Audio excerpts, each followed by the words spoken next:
Oh, lights on. Alright, response video to part of a Fred video that I didn't care too much for. Didn't even get it really. Learning of myth. I don't know what that means. Learning of. Well, anyway. So he says, I'll play it. And then I'll tell you what he said. They're not part of the family unit. They are who they are, and their key interests are people like them of their age and their music and their separation from you. And and that's very different. And you can be proud of them, of course. But it is different. You suddenly become confronted with an adult. Or maybe not suddenly, but that's what happens. So it's just a different automobile. Yeah. I mean, I'm not prepared to do the thing where you say I shouldn't have had children. I'm not prepared to do that. And I'm not going to be telling my children not to have children. But I don't think they will, actually. Yeah, well, look, I mean, obviously you wouldn't be able to tell them anymore anyway, right? Because they do become adults. And the fact that people don't even recognize that fact before they have kids is, in my opinion, stunningly scary, okay? I mean, so to not even recommend that people should, at minimum, have some sort of little checklist here. You know, don't be deluded as I was when I had kids, and I mean, obviously these are some things I miscalculated, and I was completely, I mean, this was basically an irresponsible act, because yeah, I was completely unaware of these truths, that these things are not toys, that they will be human beings, and that you will not have control over who they become and what they become, that society is going to raise them just as much as you're going to raise them.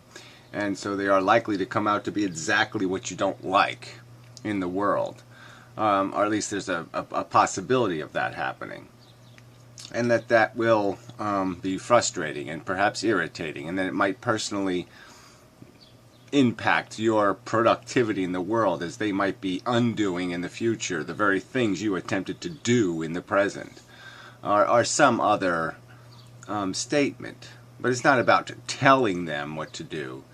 It's about giving people the benefit of your experience. I mean, you can't even at minimum do that much. But I guess, again, this statement that you're not going to go there.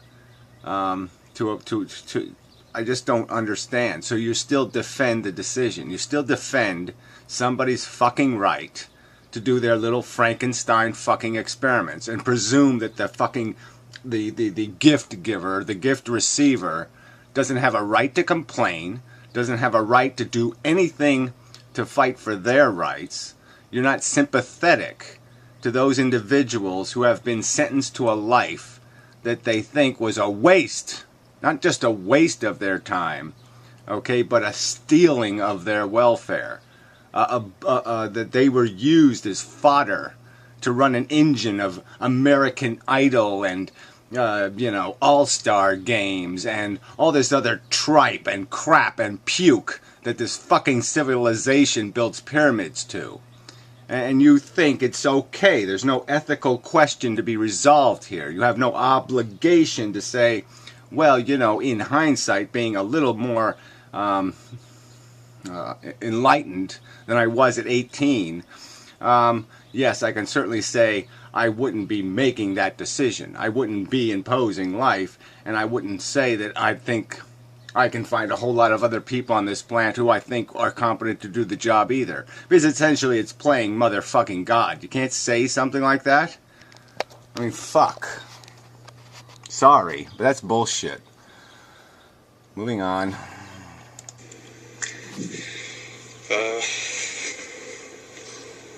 The world's going to change more gradually than that, I'm afraid, for me.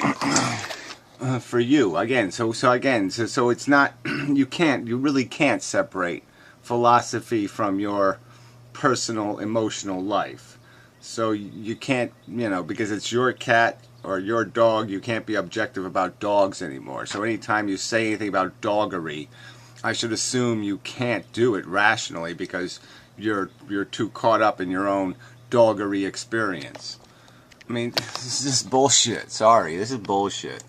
What else was I going to talk about? I was going to talk about something specific, though, in this. And this is I mean, it's a great irony that you're basically saying that we can't suppress any of our biases about things that we have personally experienced in life, and therefore convey the benefits of our experience to others, because the only thing we can gain from our experience is a bias, or something so manipulative and distorting of our perception that we are no longer qualified to have an intellectual or intelligent conversation, that our words can no longer be of any meaning, because we have a personal experience. And I would argue that it should be exactly the other way around. It should be that we are philosophically enlightened by our personal experience, and that we can see through our own biases and prejudices and attachments that we are full of shit. But I don't know. It was this thing I was talking about at the beginning, wasn't it? About St. Augustine and time not being understandable when you look at it, but you just live within it when you don't look at it, or free will being completely ridiculous when you look at it, but when you don't look at it, you just move through it as if you're in it. And the same with life, life. Well, I don't even get this whole time thing. Yeah, I mean, obviously I can't dissect this moment because this moment's gone before I even knew it was here, because it's moving faster than I can. But I'm perfectly comfortable with time. Time passes and I get it. I mean, it doesn't distress me or unbalance me at all. I get the concept that I'm moving through time. I mean, that's not hard to figure out. So I don't even get that bit of historical, so this idea that I'm supposed to have some sort of cognitive dissonance when I contemplate time. It doesn't get in my way in any real way. It's ridiculous when you look at it. When you don't look at it, it's like a ride. It's just a ride.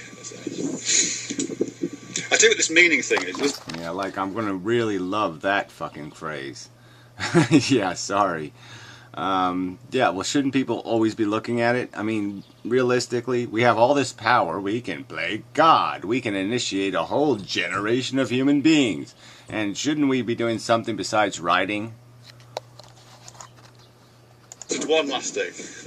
This meaning thing, because Professor Anton mentioned this meaning thing, and I think Gary and maybe Modern Mystic responded in some way to that. I can't remember the details, unfortunately. But it was about this meaning thing. And I think that is one of the problems. And I hate to say this, but I think it's a kind of postmodern thing, or a post-structuralist thing, or something like that. At least it has parallels to me with, the way the post-structuralism and deconstruction works in language. Or, because in language, historically, and to a certain extent, I think still, in terms of the kind of folk psychology of our understanding, language is pinned to something. The logos in the beginning was the word. There's like one word, and that's God, and everything else takes its meaning from this one thing which is located outside of language. I know this probably doesn't make any sense, but yeah, well, he's basically arguing here, and he'll say it in more words, and I'm going to say it in more words, so I'll pause here. Is that it's all just made out of words, is his end product here. That there is no reality. Well, if you just focus, if you take the language and ignore the God thing, and just say, well, instead of using God as the premise, we'll use water is wet as the premise. Yeah, they're two words, okay, invented words. But we know what wet is. We've all experienced wet. And so now we have defined water because we've associated with something called wet. And we don't need to do anything with wet. We don't need to tie it to do any further dissection or reduction into that word. It can be left alone. And so that is the constituents of logic, is the fact that you make these little statements, water is wet, that becomes an A, and the Z and the X and all the other things are all these other little phrases that you can set up. And then you can do a thing called logic. And what you're basically doing is modeling the real world. You are looking at the real world, defining and describing it, turning it into these phrases. So the words aren't just gibberish, they aren't just empty words, they're representations of reality. So I think it's just bogus to say when you unravel the onion that somehow there's nothing in the middle. Okay, language doesn't work that way. There is something in the middle. There are these little statements of fucking truth, okay, that you can put together logically and draw new conclusions and write new statements of truth. That's a kind of traditional view of language. which I think is still haunts our thinking, actually. You know, there is the word, and things are named, and that naming is absolute. But when you get postmodernism and post-structuralism and deconstruction particularly, and I think of the people like Derrida and Lyotard and those post-structuralist guys, they're taking that. It's different. I mean, Roland Barthes as well. You know, he says that in language, meaning is deferred. You know, you can't look inside of language for what the words mean. I beg your pardon, you can't look outside of language, because there isn't anything outside the language, you know. I mean, there's things, you know, don't get me wrong, I'm not saying there's no things in the world, but there's no absolute conferrer of meaning, there's no God, there's no logos, which stands outside of, behind the word. Yeah, behind the words. But there is, okay? There is a reality of relationship between thing and thing and thing and thing and thing, all right? And so as we start to give these things labels, then we define what the relation is between these labels. We define a relation between water and wetness. Is to confer meaning on them. If you want to know the meaning of a word, you look it up in the dictionary. What do you find? A whole bunch of other words. So you look up each one of those words, and you look elsewhere in the dictionary, there's a whole bunch of words. All the words are just tissues together. It's just a pattern. But they're different words. Some of them have hard meaning, some of them have soft meaning. Some of them can be used as indicators of a state of that word, or the condition of that word at this particular moment in time, or over time. So they can be qualifiers. Some words are qualifiers, some words are explicit. Okay, ouch is explicit. No, a shifting pattern, because it's always in motion, isn't it? And meaning, the meaning in the language isn't, as I say, behind the language in some way. It's just constantly deferred to other parts of the language. So it's just, you have to keep going off to other pages in the dictionary to find out what the words mean, because it's deferred. And it's drawn through difference, you know, every word means something different to every other word. Yeah, well, that different stuff is a phenomenon of our recklessness and sloppiness. But let's not argue that language has to be that sloppy. It doesn't have to be.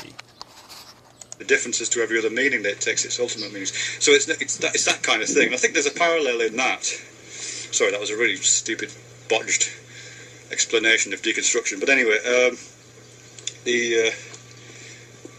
this idea that in language there's nothing outside of the text, there is only language.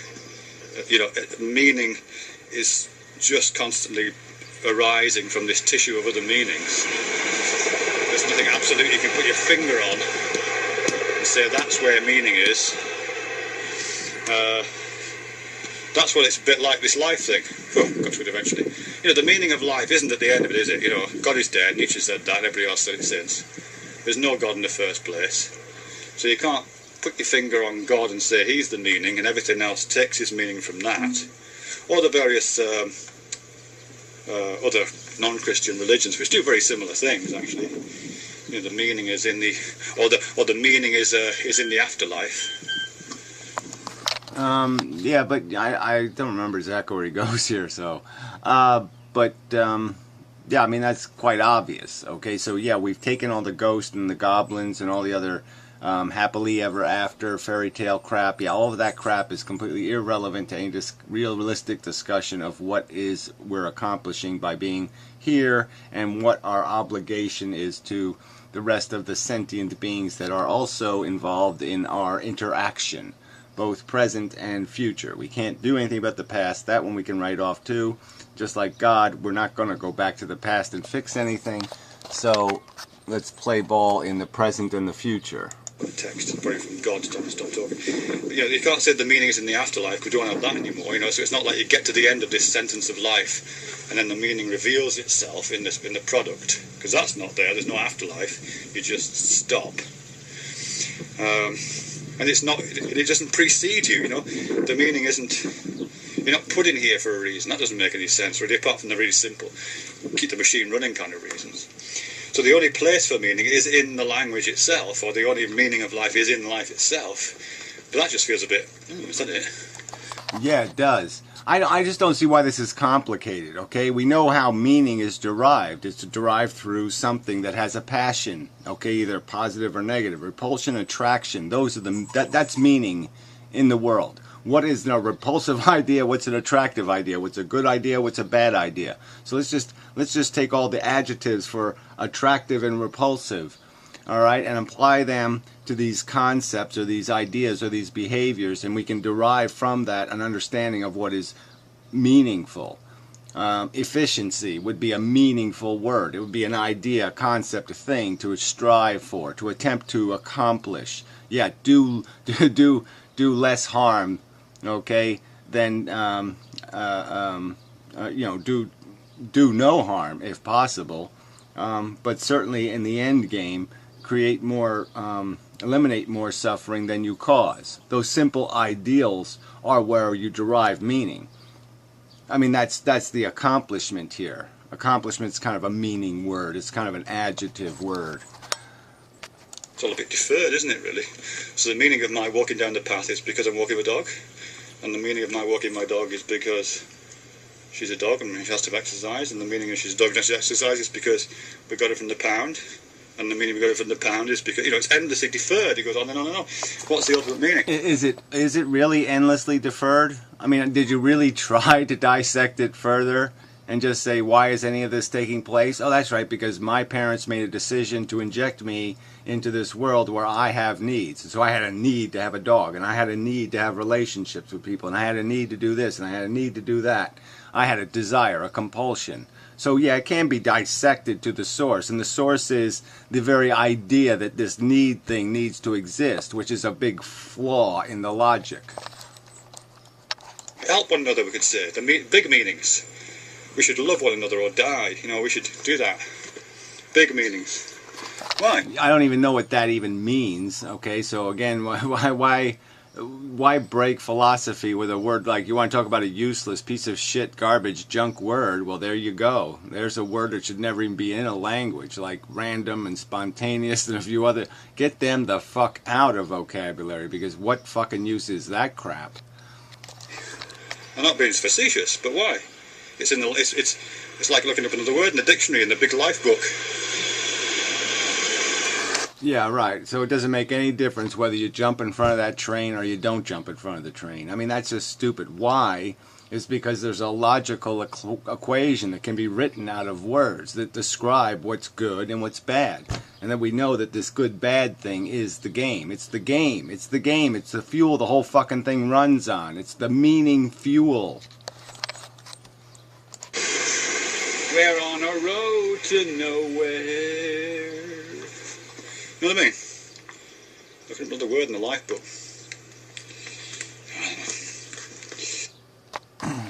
Well, look, the words you ought to deal with are futility and responsibility. Those are really big words. Those are words with really fancy concepts and ideas attached to them.